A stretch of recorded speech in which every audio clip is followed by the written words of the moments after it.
ಇಲ್ಲಿ ಜನ ಅರ್ಥ ಮಾಡ್ಕೊಬೇಕು. ಅಲ್ಲಿಂದ ಗೋ ಬ್ಯಾಕ್ ಮಾಡಿರೋ ವ್ಯಕ್ತಿನ ತಮಗೆ ತಂದು ಹಾಕಿದಾಗ ಇಲ್ಲಿ ನಾವೇನು ಅವ್ರನ್ನ ಹೆಂಗೆ ಸ್ವಾಗತ ಮಾಡಬೇಕು?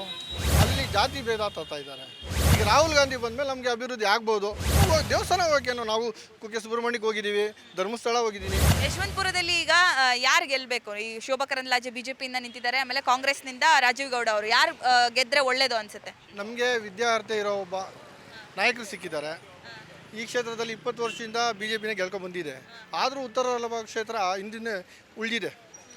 ಈಗ ಇಲ್ಲಿ ಏನು ಅಭಿವೃದ್ಧಿಗಳು ಆಗಲಿಲ್ಲ. ಇಲ್ಲಿ ಶೋಭಕ್ಕ ಅವರು ಮಂಗಳೂರಿಂದ ಗೋ ಬ್ಯಾಕ್ ಮಾಡಿ ಇವಾಗ ನಮಗೆ ತಂದು ಹಾಕಿದ್ದಾರೆ.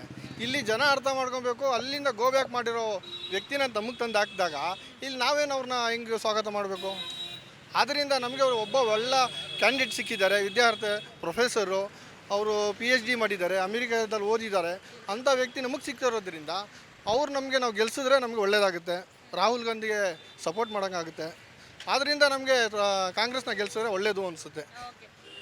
ಮೋದಿ ಯಾಕೆ ಬೇಡ ಅಂತ? ಮೋದಿಯಿಂದ ಅಭಿವೃದ್ಧಿ ಕಾರ್ಯಗಳು ನಡೆದಿಲ್ವಾ? ಈಗ ನೋಡಿರ್ತೀರಿ 2 ಟರ್ಮ್ ಅವರು ಮಾಡಿದ್ದಾರೆ. ಸೊ ಏನೆಲ್ಲ ಲೂಪ್ ಹೋಲ್ಸ್ ಇದೆ, ಏನು ಸರಿ ಅನಿಸ್ಲಿಲ್ಲ ನಿಮಗೆ ಅವರ ಅಧಿಕಾರದಲ್ಲಿ? ಮೋದಿಯವ್ರ ಬಗ್ಗೆ ಒಳ್ಳೆ ಅಭಿಪ್ರಾಯ ಇದೆ. ಆದರೆ ಅಲ್ಲಿರೋ ವ್ಯಕ್ತಿ ಅವರೆಲ್ಲ ಅಲ್ಲಿರೋ ಪಾರ್ಟಿಯಲ್ಲಿರೋರು ಏನು ಮಾಡ್ತಾ ಇದ್ದಾರೆ ಅಂದರೆ ಅಲ್ಲಿ ಜಾತಿ ಭೇದ ತರ್ತಾ ಇದ್ದಾರೆ. ಈಗ ರಾಮ ಮಂದಿರ ಕಟ್ತೀನಿ ಅಂತಾರೆ. ಇಲ್ಲಿ ಮುಸ್ಲಿಮ್ಸ್ ಅವರು ಮುಸಲ್ಮಾನರು ಹಿಂದೂಗಳನ್ನ ಎಲ್ಲರನ್ನೂ ಒಗ್ಗಟ್ಟಾಗಿ ತೊಗೊಂಡೋಗ್ತಾ ಇಲ್ಲ. ಅದರಿಂದ ಅವ್ರಲ್ಲಿ ಹಿಂದೆ ಇಟ್ಟಾಗ್ತಾ ಇದ್ದಾರೆ ಹೊರತು ಮೋದಿಯವರು ಒಳ್ಳೆಯವರೇ. ಆದರೆ ಇಲ್ಲಿರೋ ಅವರ ಹಿಂಬಾಲಕರುಗಳು, ಅವರ MP ಗಳು ಯಾರೂ ಸಹ ಸಾಥ್ ಕೊಡ್ತಾ ಇಲ್ಲ, ಸರಿ ಇಲ್ಲ. ಕರ್ನಾಟಕದಲ್ಲೂ ಬಿಜೆಪಿ ಸರಿ ಇಲ್ಲ. ಕರ್ನಾಟಕದಲ್ಲೂ BJP ಸರಿಗಿಲ್ಲ. ಆದ್ದರಿಂದನೇ ತಾನೇ ಈಗ ಕಾಂಗ್ರೆಸ್ಗೆ 136 ಸೀಟ್ ಗೆದ್ದಿರೋದು. ಅದಕ್ಕೋಸ್ಕರ ಅವ್ರನ್ನ ಹಿಂದೆ ಇಕ್ಕಿದ್ದಾರೆ. ಆದ್ದರಿಂದ ಈ ಸರಿ ನಮ್ಮ ಸಿದ್ದರಾಮಯ್ಯ ಅವರು, DK ಸಾಹೇಬರು ಎಲ್ಲರೂ ಒಳ್ಳೆ ಕೆಲಸ ಅಭಿವೃದ್ಧಿ ಮಾಡ್ತಾ ಇರೋದಕ್ಕೆ 136 ಸೀಟ್ ಬಂದಿದೆ.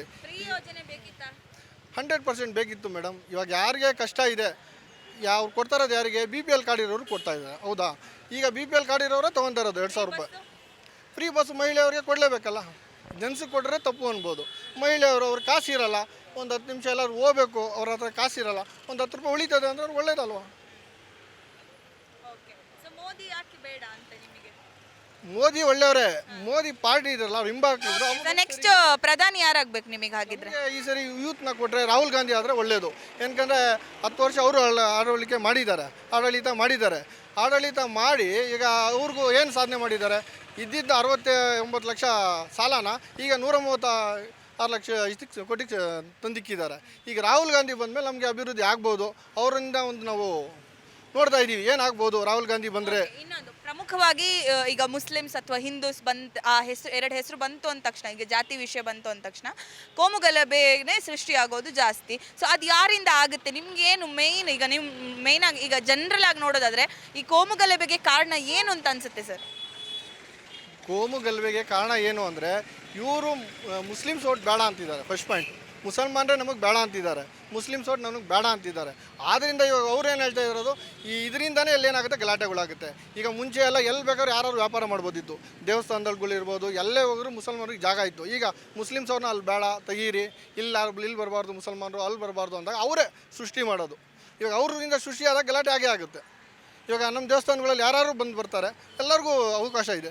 ನೀವು ಹೋಗ್ಬಾರ್ದು, ನಾವು ಹೋಗ್ಬಾರ್ದು ಅಂತೇನಿಲ್ಲ. ಮುಸ್ಲಿಮ್ಸಲ್ಲಿ ಹಿಂದೂನು ಹೋಗ್ಬೋದು, ಮುಸಲ್ಮಾನು ಹೋಗ್ಬೋದು. ಅಲ್ಲಿ ನಮ್ಮದೇನು ಪ್ರಾರ್ಥನೆ ನಡೀತಾರೆ, ಓಪನ್ ಆಗಿ ಸ್ಪೀಚ್ ನಡೀತಾ ಇರೋದು ಕೇಳ್ಕೊಂಡು ಬರ್ಬೋದು. ಆದರೆ ನಿಮ್ಮಲ್ಲಿ ಆ ಥರ ಇಲ್ಲ. ನಮಗೆ ಒಳಗಡೆ ಬಿಡ್ತಾ ಇಲ್ಲ. ದಲಿತರಿಗೆ ಒಳಗಡೆ ಬಿಡ್ತಾ ಇಲ್ಲ. ಇನ್ನು ಮುಸಲ್ಮಾನರಿಗೆ ಬಿಡ್ತಾರಾ? ದೇವಸ್ಥಾನಗಳಲ್ಲಿ ದಲಿತರಿಗೆ ಅವಕಾಶ ಇಲ್ಲ ಒಂದು ಪೂಜೆ ಮಾಡೋಕ್ಕೆ. ಈಗ ಮುಸಲ್ಮಾನರಿಗೆ ಒಳಗಡೆ ಬಿಡ್ತಾರೆ, ಇವರು ಬಿಡಲ್ಲ. ಆದ್ದರಿಂದ ಅಕಸ್ಮಾತ್ ಬಿಟ್ಟರೆ ನೀವೆಲ್ಲರೂ ಹೋಗ್ತೀರಿ? ದೇವಸ್ಥಾನ ಹೋಗೇನು, ನಾವು ಕುಕ್ಕೆ ಸುಬ್ರಹ್ಮಣ್ಯಕ್ಕೆ ಹೋಗಿದ್ದೀವಿ, ಧರ್ಮಸ್ಥಳ ಹೋಗಿದ್ದೀನಿ, ಎಲ್ಲ ಕಡೆ ಹೋಗಿದ್ದೀವಿ. ಏನಕ್ಕೆ ದೇವರು ನೋಡಿದ್ದೀವಿ, ಅವ್ರು ಒಳ್ಳೆ ಇದೆ ನೋಡ್ಕೊಂಡು ನಾವು ಅವ್ರನ್ನ ಕೈ ಮುಗಿದು ಬರ್ತೀವಿ. ಆ ಥರ ಏನಿಲ್ಲ. ಮುಸಲ್ಮಾನ ದೇವಸ್ಥಾನ ಹೋಗ್ಬಾರ್ದು ಅಂತೇನಿಲ್ಲ, ಹೋಗ್ಬೋದಲ್ಲ. ಓಕೆ, ಈಗ ನೀವು ಕಾಂಗ್ರೆಸ್ ಗೆಲ್ಲಬೇಕು ಅಂತ ಹೇಳಿದ್ರಿ. ಕಾಂಗ್ರೆಸ್ಸು ವೋಟ್ ಬ್ಯಾಂಕ್ಗೋಸ್ಕರ ಮುಸ್ಲಿಮ್ಸ್ ಪರವಾಗಿ ಮಾತಾಡುತ್ತೆ ಅನಿಸುತ್ತಾ, ಅಥವಾ ನಿಜವಾಗಿಯೂ ನಿಮಗೆ ಹೆಲ್ಪ್ ಮಾಡಿದ್ಯಾ? ಇಲ್ಲ, ಮುಸಲ್ಮಾನರಿಗೆ ವೋಟ್ ಬ್ಯಾಂಕ್ ಅಂತ ಏನಿಲ್ಲ. ಈಗ ಅವರೇನು ಇದೆ, ಎಲ್ಲರೂ ಜಾತಿ ವ್ಯವಸ್ಥೆಯಲ್ಲಿ ಒಂದು ಜಾತ್ಯತೀತದಲ್ಲಿ ಎಲ್ಲರೂ ತೊಗೊಂಡೋಗ್ತಾ ಇದ್ದಾರೆ. ಹೌದಾ? ಮುಸ್ಲಿಮ್ಸ್ ಅವರು ಅಂತಲೇ ಅಂದಿಲ್ಲ, ಎಲ್ಲ ಮುಸ್ಲಿಮ್ಸು, ಕ್ರಿಶ್ಚಿಯನ್ಸು, ಬೌದ್ಧರು, ಪಾರಸಿ ಎಲ್ಲ ಜಾತಿಯವರು, ದಲಿತರು ಎಲ್ಲರೂ ತೊಗೊಂಡೋಗ್ತಾ ಇದ್ದಾರೆ. ಈಗ ರಾಮ ಬರೀ ಕನ್ನಡದವ್ರಿಗೆ ಇಲ್ಲ, ಎಲ್ಲರಿಗೂ ಬೇಕಾಗಿರೋರೆ. ಅದರಲ್ಲಿ ಇವಾಗ ಮುಸ್ಲಿಮ್ಸ್ ಅವ್ರಿಗೆ ಅಂತ ಏನಿಲ್ಲ. ಕಾಂಗ್ರೆಸ್ ಆ ಥರ ಭೇದ ಭಾವ ಏನು ಮಾಡಿಲ್ಲ, ಮಾಡೋದು ಇಲ್ಲ. ಆದ್ದರಿಂದನೇ ಇಲ್ಲಿ 136 ಸೀಟ್ ಗೆದ್ದಿರೋದು.